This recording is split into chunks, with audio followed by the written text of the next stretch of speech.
मतलब पब्लिक को डराया जा रहा है और गाड़ी भर के भेज दिया। ये सब काऊ विधायक का है। जनता को जागने की ज़रूरत है। उत्तराखंड नहीं तो इस तरह से अगर चलेगा तो बर्बाद है उत्तराखंड। अब हम ये ना देहरादून वाले हैं और ना हम पहाड़ों लायक रहेंगे, क्योंकि पहाड़ भी हमारे सारे बिक चुके हैं। और विधायक जी का सपोर्ट है, नहीं तो आज तक विधायक जी आए नहीं। 3-4 दिन हो गए हैं धरना हो रहा है। मूल निवास और भू कानून तो हमारा दुर्भाग्य है हमारी जनता का। हमारी जनता राष्ट्रीय दलों में बिक चुकी है। जो लोग आवाज़ उठा रहे हैं उनको पुलिस गिरफ्तार कर लेके जा रही है। ऐसा क्यों हो रहा है? जिसका गया वो तो नहीं, उसका तो 2-4 साल का बच्चा है, उसका तो पूरा घर बर्बाद हो गया। देहरादून गोलीकांड को लेकर लोगों में भारी आक्रोश है और ये गुस्सा सड़कों पर नजर आ रहा है। हत्या के विरोध में आज दून बंद का आह्वान किया गया था। लोगों ने रिंग रोड को जाम करते हुए नारेबाजी कर अपना विरोध जताया। उन्होंने कहा कि यहाँ लोग अब डर के साए में जीने को मजबूर हैं। चक्का जाम में रिंग रोड 6 नंबर पुलिया के समीप की दुकानों को स्थानीय लोगों ने बंद करा दिया, जिसके बाद पुलिस ने करीब 25 लोगों की गिरफ्तारी की, जिसमें महिला और पुरुष दोनों शामिल थे। वहीं आरोपियों के घर के पास 3 दिनों से मृतक की पत्नी और स्थानीय लोग धरने पर बैठे हैं और उनकी मांग है कि आरोपियों को फांसी की सजा दी जाए और उसके घर को नष्ट किया जाए।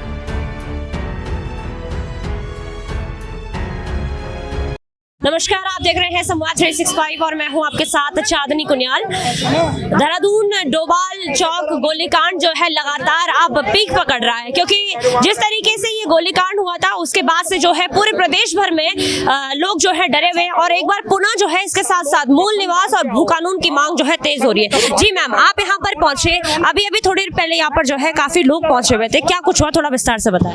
हम वही जो बाजार बंद करने के उसमें था, यहाँ पे पुलिस वाले आए, सबकी गिरफ्तारी कर दिया। मुझे भी बोला कि मैडम चलो, क्यों अपने उसके लिए जिसके घर का गया जाके देखो आप उनके घर में एक छोटा 4 साल का बच्चा पापा पापा करके बोल रहा है। क्या अपने उसके लिए करना, कल के दिन हमारे घर का बंदा हो सकता था। हर ऐसी गुंडागर्दी तो नहीं चलेगी। ये पुलिस प्रशासन अपनी वो कर रहा है। खुद हमारे सांसद हरिद्वार के त्रिवेंद्र जी सुबह आए, उन्होंने आश्वासन दिया है परिवार को कि मतलब जो भी मतलब उनको कार्रवाई की जाएगी। पर ये क्यों कर रहे हैं पुलिस वाले? जनता तो बोलेगी ना। 3 लोगों को गोली मारी है भरी बाजार में। बिल्कुल, एक गोलीकांड हो जाता है जिसके बाद से जो है आज देहरादून बंद का ऐलान जो है कई लोगों द्वारा किया गया था और यहाँ पर जो है आज एक बुलंद आवाज जो है उठाई जा रही थी, किंतु यहाँ पर जो है कुछ देर पहले ही गिरफ्तारी की गई है। जी सर, क्या कुछ कहेंगे इस गोलीकांड को आप कैसे देखते हैं? क्या कुछ जो है उत्तराखंड में हो रहा है? हम तो यही कहेंगे कि उत्तराखंड का ये दुर्भाग्य था जब हम उत्तर प्रदेश से अलग हुए। जब हम उत्तर प्रदेश में थे तो हमारे को 1950 का जो मूल निवास था वो लागू था, लेकिन जैसे ही हम 2000 में उससे अलग हुए हमारे जो मूल निवास हमारा निरस्त कर दिया गया। और उससे सबसे बड़ा दुर्भाग्य ये था कि जो पहला मुख्यमंत्री हमारा था वो लखनऊ से यहाँ थोपा गया, जो कोई यहाँ का मूल निवासी था ही नहीं है। तो उन्होंने सबसे पहले क्या है जो अस्थायी निवास बनाकर लोगों को यहाँ पे नौकरी लगाना शुरू कर दिया। फिर 2002 में हमारी कांग्रेस सरकार है जिसमें कि हमारा मूल निवास मुख्यमंत्री नरेंद्र तिवारी बना, लेकिन उन्होंने भी कुछ नहीं किया। फिर हमारे जो है जो आंदोलनकारियों ने इन्होंने आवाज उठाई, जब अस्थाई वाले जो नौकरी लगने वाले थे लग रहे थे तो उन्होंने आवाज उठाई, फिर हम उनको नौकरी लगा दिया, फिर इनकी भी मुंह बंद हो गया। इसी प्रकार से ये दुर्भाग्य है कि यहाँ पे एक सरकार कांग्रेस जो भी दोनों सरकार आई, इन्होंने ऐसे ही मूल निवास को हमारा नहीं होने दिया, जो कि जिस कारण आज हमारा उत्तराखंड युवा बेरोजगार है, भारी लोगों का यहाँ पे भीड़ हो चुकी है। यूपी में जैसे आदित्यनाथ योगी हैं, वहाँ माफिया सब अंडरग्राउंड हो गए, कोई नहीं बोल सकता। तो यूपी ऐसा मुख्यमंत्री होना चाहिए। यहाँ तो ऐसे क्राइम बढ़ता रहेगा, कोई कुछ बोलेगा नहीं तो क्राइम बढ़ता ही रहेगा। और वहाँ तो सारे अंडरग्राउंड हो गए, किसी की औकात नहीं कि गोली चला दे। उत्तराखंड बनने की जो परिकल्पना हमारी थी बनाने की, तो उसमें हमारे साथ ठेठ छलवा हुआ है। जो हमारी एक आकांक्षा थी, जो हमारे स्वप्न थे, जो हमारी विचार था कि उत्तराखंड बने और एक राज्य हमारा विकास करे सेपरेट यूपी से होने के बाद, लेकिन उसके बावजूद भी एक जैसे भू कानून है हमारा, अभी भू कानून लागू नहीं हुआ। क्यों? सबसे पहले भू कानून लागू होगा तो ये जो माफिया है, जो बाहरी राज्यों से जो माफिया आए हुए हैं, उनकी मनमानी नहीं होगी। वो पैसे के बल पे हम सब पहाड़ी लोगों को खरीद लेते हैं। इसलिए हम तो न तो जमीन से रहे, न जंगल से रहे, न जल से रहे। क्या ये जो गोलीकांड है इसके बाद से प्रदेश के लोगों में डर आना जायज है कि नहीं है? बहुत बहुत है मैम, डर आना बहुत जायज़ है। अगर इस समय कुछ नहीं होगा ना तो कुछ नहीं हो पाएगा। अब ये डरा रहे हैं जनता को, उठा के ले जा रहे हैं, क्या फ़ायदा। सर आप क्या कुछ कहना चाहेंगे, क्योंकि पिछले 3 दिनों से जब से ये आज चौथा दिन है और बिल्कुल जो है इस एरिया के लोग जो है बहुत डरे हुए हैं। मैडम हम यही कहना चाहेंगे कि कानून का राज होना चाहिए और जो भी काम हो ट्रांसपेरेंसी से हो, कोई पक्षपात ना हो, जो भी दल हो इसमें मिले हुए उनके ऊपर जो है उचित से कार्रवाई हो और सरकार के अंदर जो है कानून का राज होना चाहिए। अभी तक कोई भी सरकार की तरफ से कोई वैसा मैसेज नहीं आया कि जो पीड़ित परिवार को आश्वासन दिलाओ।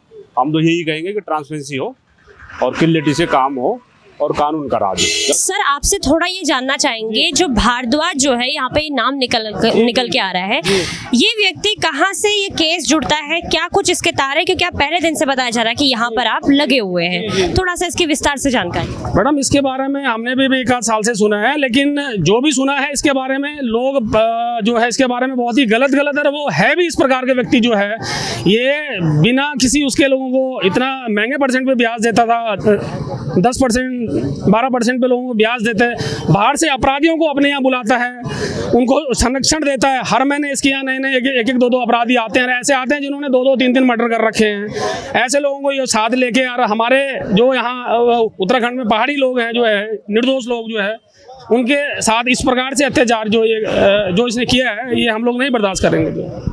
अच्छा तो व्यक्ति जो है ब्याज पे पैसे देता था। जी। तो जब ब्याज पे पैसे देता था तो रवि का इससे कैसे क्या कनेक्शन हुआ? रवि का कुछ इससे कनेक्शन नहीं बता रहे हैं। रवि का कनेक्शन कुछ नहीं है इसमें जो है। रवि तो एकदम उसका कोई कसूर नहीं है इसमें। वो पता नहीं क्यों जो है इस प्रकार से इसके ऊपर गोली मार दी जो है। डोभाल चौक पे जो है इस वक्त हम हैं और यहाँ पर जो है महिलाएं प्रोटेस्ट कर रही हैं। ये प्रोटेस्ट अब बिल्कुल बहुत बढ़ चुका है और महिलाएं जो है लगातार पिछले 3 से 4 दिनों से जो है आज चौथा दिन है यहाँ पर प्रोटेस्ट कर रही हैं और मांग है कि रवि को जो है वो न्याय मिले और उत्तराखंड में जल्द से जल्द मूल निवास और भू कानून लाया जाए। कुछ महिलाओं से भी मैं बातचीत करूंगी। जब ये गोलीकांड हुआ था इसके बारे में आपको पूरी जानकारी है? हमें भी वही जानकारी है जो लोग बोल रहे हैं। जैसे कि क्या आपको क्या सुनाई दिया? भाई यही सुनाई दिया कि कुछ इनका कार का कुछ लेन देन रहा होगा आपस में, तो वो अपनी कार लेने के लिए वहाँ गया था। उसके घर में जाने से पहले ही उन लोग पहले से तैयार बैठे हुए थे और उन्होंने पहले ही उन पे ताबड़तोड़ गोलियां चला दी। तो ये जो गोलियां चली हैं इसको आप किस तरीके से देखते हैं? अब ये गुंडागिर्दी है, बाकी क्या बोल सकते हैं इसके लिए। इससे पहले कभी ऐसी घटनाएं आपके क्षेत्र में? नहीं, हमने नहीं, ये हमने तो पहली बार ही अपने इलाके में पहली बार देखी है ऐसी घटना, इससे पहले नहीं। जी क्या नाम है आपका? मेरा नाम गुंजन है और ये जो इतना सब कुछ आप देख रहे हैं ये इसलिए हो रहा है क्योंकि एक मासूम सा लड़का था जिसका नाम रवि बडोला था। उसको यहाँ पर सरेआम गुंडों ने गोली मार के मतलब हत्या कर दी गई है। अन्य 2 व्यक्तियों को भी गोली लगी है जिनका भी उपचार चल रहा है। और ये सिर्फ ये आंदोलन जो ये हड़ताल वगैरह चल रही है, आंदोलन चल रहा है, ये सिर्फ इसलिए चल रहा है क्योंकि उस लड़के को न्याय दिलाना है। और न्याय दिलाने का मतलब ये है कि सरेआम यहाँ पे जो गुंडागर्दी हो रही है, गोली मारी जा रही है, ये सब ना हो। क्योंकि आगे आने वाले हम पीढ़ियों के लिए खतरा है कि हम सरेआम अगर हम तो घूम ही नहीं सकते यहाँ कहीं भी। और अभी जब यहाँ पर नारेबाजी चल रही थी, लोग अपने न्याय के लिए लड़ रहे थे, उन लोगों को बस में भर के ले जाया गया है। तो ये भी एक लोगों पर अभी गुस्से का आक्रोश का रूप भरा हुआ है कि कैसे ले गए, मतलब अपने न्याय के लिए हम नहीं लड़ सकते। आज हम उस लड़के के लिए न्याय नहीं कर सकते तो हम कल के दिन अपने लिए न्याय नहीं कर पाएंगे। हम शर्मिंदा हैं उस बात के लिए कि हम एक लड़के को न्याय नहीं दिला सकते हैं। जान की वो होगी, सबको तो है जान का खतरा। एक उसको तो नहीं था ना, तो ये तो सबके लिए है खतरा जान का। तो इस खतरे से कैसे बचा जाएगा? जब तक उसको सजा नहीं होती या उसको फांसी की सजा बोल रहे तो उसको वही होनी चाहिए, फांसी की सजा होनी चाहिए। जो भी है, जो गुनाहगार है उसके लिए तो फांसी होनी ही चाहिए ना। अच्छा, इस तरीके से जो कांड हो रहे हैं जैसे गोलीकांड, अंकिता हत्याकांड, अभी भी जो है मामला सुलझा नहीं है। कितना आंदोलन जो है बहुत उग्र था, अभी भी जो है उसके लिए लगातार मांग चल रही है, बावजूद उसके कुछ नहीं होता है। आम जनता किस तरीके से अपने न्याय के लिए, अपने हक के लिए लड़ सकती है, क्या सोचते हैं आप? हम लड़ने जाएंगे तो हमें बस में बिठा दिया जा रहा है। वही तो ऐसे ही होएगा, उठा के ले जाएंगे, है ना। हम क्या कर सकते हैं, हम बस आंदोलन पे ही बैठ सकते हैं, है ना। पर ये होना चाहिए ना, आगे की जनरेशन के लिए भी वो है। ये लोग तो फिर ऐसे ही पनपते रहेंगे, तो आगे की जनरेशन के लिए हम लोगों ने तो चलो काट दिया अपना जो भी आधा जीवन, पर आगे की जनरेशन के लिए तो खतरा है ना, ये होना चाहिए इसका तो कुछ ना कुछ उपाय वो करना चाहिए सरकार को, नेताओं को, सब लोग मिलके वो कर रहे हैं बस। उत्तराखंड में इस तरह का कल्चर तो कभी था नहीं। हम भी बहुत सालों से देहरादून में रह रहे हैं, लेकिन ये कल्चर यूपी और हरियाणा इस तरह का होता था, लेकिन उत्तराखंड में गोली जैसा कांड कभी हुआ नहीं। लेकिन अब अगर ये चीज़ें हो रही है तो कहीं ना कहीं सवाल कानून व्यवस्था पे उठ रहे हैं, है ना, क्योंकि हमारी कानून व्यवस्था जो है बिल्कुल जीरो हो चुकी है। डर ही नहीं है किसी को, या मतलब बंदूक रखने तक का लोगों को हिम्मत नहीं होती थी, चलाने की तो बहुत दूर की बात है। तो इस तरह के कृत्य जो हो रहे हैं कहीं ना कहीं उसके वो बिना उनके ऊपर बड़े लोगों का हाथ है ऐसा तो नहीं हो सकता, चाहे विधायक हो, चाहे थाना अध्यक्ष हो, चाहे यहाँ तक कि हमारी सरकारें हो, सभी का उनके ऊपर संरक्षण है, तभी जाके इस तरह के काम हो रहे हैं, क्योंकि उनको डर ही नहीं है कुछ। तो इसमें जनता को जागने की जरूरत है। उत्तराखंड नहीं तो इस तरह से अगर चलेगा तो बर्बाद है उत्तराखंड। क्या कुछ हुआ था, आप थोड़ा बता रहे थे। ऐसा पब्लिक का सपोर्ट पुलिस नहीं कर रही है, ठीक है, मतलब पब्लिक को डराया जा रहा है और गाड़ी भर के भेज दिया। ये सब काव विधायक का है, क्योंकि परसों जब डेड बॉडी आई थी, कौन सा चैनल आपका ये, ठीक है, परसों जो डेड बॉडी आई थी तो उस काम को निपटाने के लिए काव ने स्पेशल आके हल्की आवाज़ में कहा कि आप डेड बॉडी के ले जाओ, पोस्टमार्टम कराओ। मेरी बात समझ रहे हो? मगर पब्लिक के हाथ तो बेकार होगा ना, फिर जब डेड बॉडी चली गई तो पब्लिक के हाथ में क्या रहा, कुछ भी नहीं रहा। अब मत्था पटकते रहे पब्लिक। अभी जो धरना के लिए गए थे 6 नंबर पे, तो पुलिस की फोर्स की वजह से उन्होंने गाड़ी भर के पब्लिक को वापस भेज दिया, ठीक है। अभी 6 नंबर पे अभी क्या कहते हैं, वो जाम के लिए बैठे हुए थे ना, तो पुलिस ने जबरदस्ती पब्लिक को हटाने के लिए पूरी बस भेज दी वापस। पूरे बस में मतलब लोगों को पैक करके वापस भेज दिया, बोले हटो यहाँ से। तो पुलिस सपोर्ट नहीं कर रही है। ये सब विधायक की देन नहीं है, ये जो भी हो रहा है सब विधायक, क्षेत्रीय विधायक। हाँ, क्षेत्रीय विधायक उमेश खाओ, क्योंकि तौर पे उनको कह रहे हैं। हाँ, सीधे तौर से उनके तो कह रहे हैं कि परसों उन्होंने क्या कहते हैं डेड बॉडी उठाई है। पब्लिक पास क्या रह गया, जिसका मरा है उसको पता है, जिस आदमी घर का आदमी मरा है ना उसको पता होता क्या है। मगर उमेश खान ने उसमें पॉलिटिशियन खेल दिया ना, ये पॉलिटिशियन बोलते हैं इसको। अच्छा, आरोपी तो जो है वो गिरफ्तार हो चुके हैं। क्या गिरफ्तार हो गया, क्या हो गया? गिरफ्तार कोई भी आता है, उनको दंड क्या मिल रहा है, उनको मतलब दंड क्या मिल रहा है ये तो नहीं पता लग रहा है ना कुछ भी। आप किस तरीके से देखते हैं, क्या नाम है आपका? मेरा नाम पंकज सैनी, आप यहाँ के स्थानीय हैं? मेरी दुकान है जी। अच्छा, ये जो जिस तरीके से विधायक पे भी आरोप लगा रहे हैं, आप किस तरीके से देखते हैं, क्योंकि ये जो घटना है ये कोई आम घटना नहीं है। नहीं, गुंडागर्दी तो है ही, ऐसा होना नहीं चाहिए कहीं भी, गुंडागर्दी तो चल ही रही है और विधायक जी का सपोर्ट है। नहीं तो आज तक विधायक जी आए नहीं, 3-4 दिन हो गए यहाँ धरना हो रहा। आना चाहिए था उन्हें, वो यहाँ पूरा सारा जितना भी एरिया है बीजेपी को वोट देता है। इस तरीके की घटनाओं पे आप क्या सोचते हैं कि किस तरीके से रोक लग सकती है, क्योंकि अगर ये घटनाएं बढ़ती रहेंगी तो मुझे लगता है कि उत्तर प्रदेश जो है, अब यहाँ पर एक बड़ा सवाल ये भी है कि यहाँ के मुख्यमंत्री जो पुष्कर सिंह धामी हैं, उनको उत्तर प्रदेश के मुख्यमंत्री योगी आदित्यनाथ से जो है अब कंपेयर किया जा रहा है। ये कहा जा रहा है कि वहाँ पर जब योगी आए थे तो वहाँ से जो है अपराध नष्ट हुआ था और यहाँ पर अपराध बढ़ रहा है। जो यूपी के गुंडे वो यहाँ रहने लगे, यूपी में बाबा जी उन्हें रहने नहीं देते। बाबा का नियम होता है, बाबा तो अभी तक यहाँ सारा बिल्डिंग तोड़वा देता है इसकी। यूपी में तो क्राइम खत्म हो गया बिल्कुल, वहाँ तो नहीं तो शाम को 100 रुपये लेकर आप घर नहीं जा सकोते, आपको रास्ते में मार देते, गोली मार देते, चक्कू मार देते, पैसे छीन लेते। अब बाबा ने वो क्राइम पर रोक लगाई, ऐसे ही ना करना चाहिए पुष्कर जी को। क्राइम पर रोक जब भी तो लगेगी। अब वो तो 6 महीने में जमानत हो जाएगी, अब बाकी जो चला गया वो थोड़ा होगा वापस, जिसका गया वो तो नहीं, उसका तो 2-4 साल का बच्चा है, उसका तो पूरा घर बर्बाद हो गया।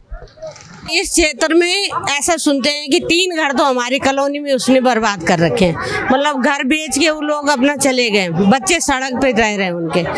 हम बोलते थे कि कैसा आदमी है कैसा, आज हमने उसकी हकीकत, किसी ने यहाँ पर जो अपना घर बनाया और अपना घर जो है एक व्यक्ति को बेचा, वो व्यक्ति नाम ये भारद्वाज, जिसको आप कह रहे हैं कि जिसने पूरा जो गोलीकांड करवाया। हाँ, गोलीकांड करा भारद्वाज। तो इसने 3 लोग तो हमारी कॉलोनी में वो कर रखे हैं, मतलब घर बेघर कर रखे हैं, जो हम देख रहे हैं उनको, मतलब 3 घर बेघर, हाँ बेघर कर रखे। उन्होंने ऐसा करा कि थोड़ा सा लोन लिया, उसके बाद ही साइन कराता रहा, पता नहीं कैसे वो लोग अनपढ़ लोग रहे कि जो साइन करे उन्होंने, तो उनका घर बर्बाद हो गया। मतलब नहीं रहा घर, चले गए वो लोग, कहीं किराए पे रह रहे हैं, कहीं कहीं रह रहे हैं। उनके घर पे अब उसका कब्जा हो गया। कब्जा हो नहीं, कब्जा उसका नहीं है, उसने बिकवा दिया, नीलाम हो गया घर, तीनों घर नीलाम हो रखे हैं। इस पे सवाल जो है मैं ये कहना चाह रही हूँ कि अगर मूल निवास और भू कानून होता तो क्या वो व्यक्ति यहाँ पर जमीन खरीद ये मूल निवास और भू कानून तो हमारा दुर्भाग्य है हमारी जनता का। हमारी जनता राष्ट्रीय दलों में बिक चुकी है।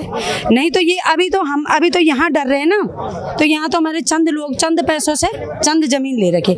लेकिन ये हाल हमारे पहाड़ों में हो गया। और पहाड़ों में दुर्भाग्य ये है कि हमारे पहाड़ी लोग बोल रहे हैं कि हमारा पहाड़ी तो इतनी रकम देगा नहीं, इनके पास तो बाहर के लोगों को सारे गली में पहाड़ों में बस गए। अब हम ये ना देहरादून वाले हैं और ना हम पहाड़ों लायक रहेंगे, क्योंकि पहाड़ भी हमारे सारे बिक चुके हैं। वहाँ पे यहाँ बाहर वाले लोगों के रिजॉर्ट हैं, होटल हैं, बड़े बड़े मतलब मॉल हैं, जो भी हैं, और उसमें हम गेट कीपर और स्वीपर के हैं। अपनी जमीन में मकान इनकर हम गेट कीपर स्वीपर पे। हमें दुर्भाग्य है इस राज्य का कि ये राज्य कभी समझ ही नहीं रहा है राष्ट्रीय दलों के। अगर अभी भी क्या बोलूं, बहुत दुर्भाग्य है जो भी है।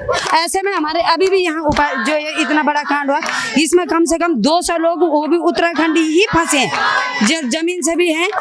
जमीन जायदाद जन जीवन सबसे बर्बाद कर दिया इसने।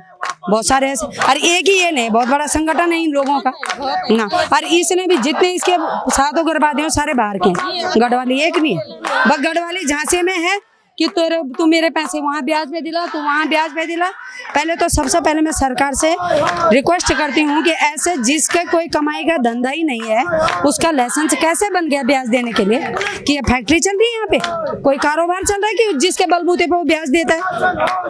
कोई होना भी कोई ठोस। अब सर बैंक हमें लोन देता है, किस बेस पे देता है? इस बेस पे देता है ना कि यार तुम्हारी सरकारी नौकरी है कि नहीं, तुम्हारी प्रॉपर्टी कितनी है, तुम्हारा धंधा क्या है। लेकिन अगर इसे पूछा जाए तो इसका क्या है? लेकिन हमारे सरकार के मुंह भरते, मैं सच्ची बात बोलूं तो ये जो ये नेता लोग होते हैं, जो ये बड़े अधिकारी होते हैं, इनके मुंह तो पहले ही बंद कर रखे हैं भर के। कुछ तुम खाओ, मुझे खाने दो, इसी जनता को लूटो और इसी पे लगाओ। जनता को ये लूटेगा, सरकार चुनाव के टाइम पे हम ही पे 2-4 कंबल बांट के कर देगी बराबर। बस ये दुर्भाग्य है हमारा। आरोपी है वो तो गिरफ्तार हो चुके हैं, क्या लगता है आपको अब जो है फिर भी लोग जो है? इधर सुनो, जो आरोपी है वो गिरफ्तार हो चुका है, हमने देखा नहीं क्योंकि हम उस टाइम प्रेजेंट नहीं थे। दूसरी बात है कि उस पर कार्रवाई चल रही है, ये भी सुन रहे हैं, लेकिन उसका भी इतनी पब्लिक बैठी है, किसी को यकीन ही नहीं हो रहा कि अंदर से इस पर कार्रवाई हो रही होगी, क्योंकि सबको ये हमारा डरा और बिका समाज है, इसलिए आगे नहीं आता। देखो कुछ लोग बिके हैं, वो भी आगे नहीं आएंगे डर के कारण। कुछ लोग डरे हैं इसकी अराजकता से, इसलिए वो भी आगे नहीं आ रहे। और भरोसा किसी को नहीं है कि सच में इसके साथ कोई कानूनी कार्रवाई हो। नहीं तो अभी से जिस दिन पुलिस ले गई उस दिन से अब सामान्य हो जाता। अगर ठोस कदम इस पे होता तो ये भीड़ करने की जरूरत नहीं थी, हम घर बैठ जाते। लेकिन भरोसा नहीं है जनता को। घर जो है ध्वस्त करने की आप मांग कर रहे हैं, तो जब आपने मांग उठाई तो क्या कहा गया आपको? पुलिस प्रशासन जो है उनके घर के इर्द गिर्द जो है सुरक्षा बनाए हुए। माननीय मुख्यमंत्री जी बोल रहे हैं हम नपाई छपाई करेंगे, नपाई छपाई। ये नपाई छपाई का टाइम है ये तो ऐसा है जब खून हुआ। देखो जब तक जनता पे जोश है, जुनून है, तब तक तो इनका आश्वासन है। जब जनता का जोश ठंडा हो जाएगा तब कौन आएगा यहाँ लड़ने के लिए कि कार्रवाई हो रही है। तुम अंकिता हत्याकांड को तो 1 साल से देख रहे हो ना, हम 2-3 महीने कंटिन्यू उसकी लड़ाई में रहे, लेकिन धीरे धीरे जोश ठंडा होता गया। चुनाव के टाइम उसकी माँ अकेले जनता के बीच घूमती रही। ऐसा होता है जनता का जोश, धीरे धीरे ठंडा पड़ता है। जब उसको न्याय नहीं मिला तो ये इसने तो वैसे ही मुंह बंद कर रखा, तो अमीर पार्टी है। वहाँ जो है जो रिजॉर्ट था उस पे बुलडोजर नहीं चलाना था, यहाँ मांग हो रही है और यहाँ नहीं। यही शिकायत हमारी सारी जनता की है कि वहाँ रातों रात मतलब 2 घंटे के अंदर अंदर तुमने बुलडोजर चला दिया, सारे जो भी प्रूफ थे वो तो तुमने ध्वस्त मिटा दिए कर दिए। और यहाँ तुमने अभी तक इसकी सुरक्षा के लिए, हम रोड में बैठे सुरक्षा के लिए 20 पुलिसकर्मी अंदर बैठे कि कहीं इसकी बिल्डिंग से लेकर और इसके घर परिवार के लिए कोई हानि न पहुंचे। ऐसा है हमारा अंधा कानून, अंधा समाज, ठीक है। और इसीलिए हमारे समाज के लोग कैमरा लगे हैं, अगर वो छूट के आता है, यहाँ आता है, उसके जितने लोग वहाँ जा रहे हैं उनको खतरा है कि नहीं, आप बताओ। हम सारे क्षेत्रीय लोग हैं और हमें अभी भी हम आपसे बात कर रहे हैं, वार्ता कर रहे हैं, लेकिन हमें खुद लगता है कि अब हो सकता है हम सुरक्षित ना हो सकता है इन्हीं के आदमी हमारे अगल बगल कोई घूम रहा हो। ऐसा जरूरी नहीं है कि हम जितने यहाँ पे खड़े हैं तो सारे हम लड़ाई के लिए खड़े हैं। ये भी हो सकता है कि कुछ लड़ाई देखने के लिए खड़े हैं कि कौन ज्यादा टारगेट था इसमें, इस मामले को हल्ला उठाने के लिए। जो उत्तराखंड की मीडिया है उसमें कुछ ही मीडिया आ रही है, सारी मीडिया वाले नहीं आ रहे हैं, है ना। लोग ट्विटर में नहीं डाल रहे हैं कुछ ये पोस्ट, है ना, फेसबुक में डाल रहे हैं, डर रहे हैं, ठीक है ना, आंदोलन नहीं कर रहे हैं, आवाज़ नहीं उठा रहे हैं। लेकिन जो लोग आवाज़ उठा रहे हैं उनको पुलिस गिरफ्तार कर लेके जा रही है। ऐसा क्यों हो रहा है, कहाँ से कमी हो रही है वो भी आपको पता है, ठीक है ना। तो हम चाहते हैं कि ये गुंडागर्दी खत्म हो जल्द से जल्द और ज़्यादा से ज़्यादा लोग आएँ, आवाज़ उठाएँ और जो भी आरोपी है उनको जेल हो। जी सर, आप इस गोलीकांड को किस तरीके से देखते हैं? ये बड़ा सवाल है कि अंकिता हत्याकांड को जो है इससे जोड़ा जा रहा है। वहाँ पर बुलडोजर नहीं चलाना था, चलाया गया, यहाँ चलाना है, यहाँ चलाया नहीं जा रहा है, क्या कुछ? देखिए, इससे ये साबित होता है कि कहीं ना कहीं जो है जो स्थानीय नेता हैं उनकी शय पर, और खासकर जो है यहाँ पर का जो चौकी इंचार्ज है उसकी शय पर हो सकता है कि उन सबकी ये शय रहा होगी, तभी जाकर यहाँ पर बुलडोजर नहीं टूटता है। क्योंकि अंकिता भंडारी केस में आप जानते हैं कि सबूतों को मिटाने के लिए रातों रात बुलडोजर चला दिया जाता है। लेकिन जब यहाँ पर एक आरोपी है और वो इतना बड़ा, उसमें करोड़ों का, चारों तरफ से उसके करोड़ों के धंधे चल रहे हैं और उसके घर पर बुलडोजर क्यों नहीं चलाया जा रहा है, इससे साफ साबित होता है कि थाना अध्यक्ष और जो यहाँ के स्थानीय नेता हैं वो कहीं ना कहीं इसमें इन्वॉल्व है। उससे बड़ी बात यह है कि उत्तराखंड में आज जो है उत्तराखंडी आज न्याय की लड़ाई के लिए जो है अगर सड़कों पर आता है तो उस पर जो है लाठीचार्ज होती है, उस पर फर्जी मुकदमे दर्ज हो जाते हैं, उसको जो है कहीं पर भी लड़ाई लड़ने के लिए योग्य नहीं माना जाता है। हमारी ये मांग है कि आज जो फर्जी मुकदमे हुए हैं इस केस पर, जो फर्जी मुकदमे उनको तत्काल हटाया जाए, चौकी इंचार्ज को तुरंत निलंबित किया जाए। इसके अलावा जो स्थानीय नेताओं के सांठगांठ थी उन स्थानीय नेताओं के अकाउंट भी खंगाले जाए कि आखिरकार इनका और उनका, इन दोनों का क्या रिश्ता है। जी सर, आप इस पर क्या कहेंगे? क्योंकि जैसे बताया जा रहा है कि जो भारद्वाज नाम का व्यक्ति है उसको जो है इसमें बताया जा रहा है कि वो आरोपी है, उसी के सानिध्य में सारी चीज़ें हुई हैं। ये भी बताया जा रहा है कि गोलीकांड रात को होता है, कल सुबह जो है भारद्वाज का फेसबुक अकाउंट हट जाता है। देखिए, जो भारद्वाज हैं उसके सीधे सीधे जो विश्वसनीय सूत्रों से हमें पता चला है कि उसके जो यहाँ के स्थानीय नेता हैं और स्थानीय प्रशासन है उनके साथ पूरी सांठगांठ है। और यही वजह रही कि स्थानीय प्रशासन ने भी, जब हमारे रवि बडोला जी जब घायल अवस्था में पड़े तो उनको उठाने में, उनको उनकी बरामदगी में भी समय लगाया गया, उनको गिरफ्तारी में भी समय लगाया गया। आशी रोड चेक पोस्ट से वो भाग जाते हैं, वहाँ पर भी स्थानीय प्रशासन की लापरवाही आती है। तो कहीं ना कहीं ये बड़ी जांच का विषय है कि स्थानीय प्रशासन, स्थानीय नेताओं की सह पर अगर सोनू भारद्वाज जैसा गुंडा यहाँ पर पल फूल रहा है तो इसके पीछे वजह, इसके पीछे हाथ किसका है? ये यहाँ पर स्थानीय प्रशासन और स्थानीय नेताओं की सह के बिना असंभव है। इसलिए इसमें स्थानीय प्रशासन और स्थानीय नेता इन्वॉल्व हैं, इनकी पूरी तरीके से जांच होनी चाहिए। विश्वसनीय सूत्रों से हमें यह भी मालूम हुआ है कि जो उसका यहाँ पर घर है वो अवैध रूप से बनाया गया है, अवैध रूप से उसका निर्माण किया गया है। तो जब एक अवैध निर्माण को तोड़ने में अगर यहाँ पर नगर निगम की टीमें और हमारे प्रशासन की टीमें लंबे समय से सक्रिय हैं तो क्यों नहीं इस गुंडे का आवास यहाँ पर अवैध निर्माण किया गया है उस पर उसको तोड़ने में इतना समय क्यों लगाए जा रहे हैं? और जब स्थानीय प्रशासन खुद तोड़ने जाती है तो उसको वो डरा धमका कर उन पर मुकदमे किए जाते हैं। स्थानीय प्रशासन स्थानीय प्रशासन जो है वो न्याय नहीं दे रहा है और जो उल्टे ऊपर से यहाँ पर जो संघर्ष कर रहे हैं, जो न्याय की मांग कर रहे हैं, उन पर इस तरीके से मुकदमे और उनको गिरफ्तार किया जा रहा है। हमारी शासन प्रशासन से ये मांग है कि जो यहाँ के स्थानीय प्रशासन है, जिसमें थाना अध्यक्ष, थाना प्रभारी, उनको तत्काल निलंबित किया जाना चाहिए। जो गुंडे का यहाँ पर अवैध निर्माण किया गया उसको तत्काल ध्वस्त किया जाना चाहिए। हमारे कुछ साथियों को गिरफ्तार किया जाए, उनको तत्काल रिहा किया जाना चाहिए। और अगर ऐसा नहीं होता है तो ये आंदोलन बड़ा रूप लेगा। अभी भी आंदोलन को रोकने का एक प्रयास करना चाहिए प्रशासन को और तत्काल जो है उसके घर पे बुलडोजर चलाया जाना चाहिए, वरना ये आंदोलन आगे भी और बड़ा होगा। यहाँ पर जो है सभी स्थानीय लोग जो है प्रदर्शन कर रहे हैं। आप सामने जो है एक बैनर देख पा रहे हैं, रवि बडोला को न्याय दो, अपराधियों को फांसी दो।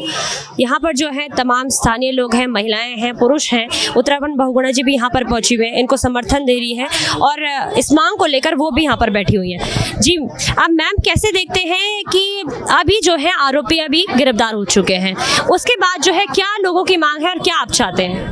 लोगों की यही मांग है कि जो हत्यारे हैं उनको फांसी की सजा दी जाए और जो बेटा मरा है रवि बडोला उसको न्याय दिया जाए।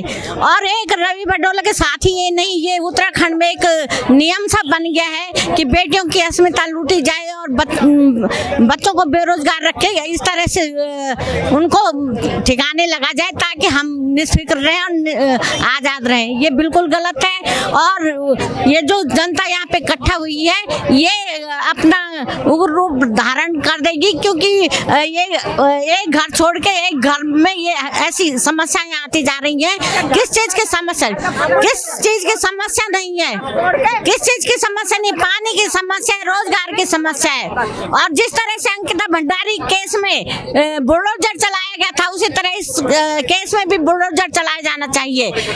दूसरों का लूट के या तुम बड़ी बड़ी मंजिलें बना करके क्या दिखाना चाहते हो? क्या इसलिए अपना घर बढ़ा रहे हो कि दूसरों के बच्चों को मार के हम आगे बढ़े? इस तरह की राजनीति नहीं चलेगी। यही नीति सरकार की भी है कि गरीबों को दबा करके अपनी उन्नति कर रही है। और ये आम व्यक्ति आज जो सरकार से जुड़ा है वो दबंग है और इस तरह की वारदातें दे रहा है। ये बहुत घृणित कार्य हो रहा है और देवभूमि में अब ये सब कुछ बर्दाश्त नहीं होगा। जनता इसका बदला जरूर लेगी। उग्र हो गई तो फिर समझाना मुश्किल होगा और इनके लिए खतरनाक होगा। आपकी इस पर क्या राय है, हमें कमेंट कर जरूर बताएं। इसके साथ ही आप हमारे YouTube चैनल को सब्सक्राइब कीजिए। आप हमें Facebook, Instagram, Twitter और कू ऐप पर फॉलो भी कर सकते हैं। और संवाद 365 के साथ एक क्लिक में जुड़ने के लिए डाउनलोड कीजिए संवाद 365 ऐप।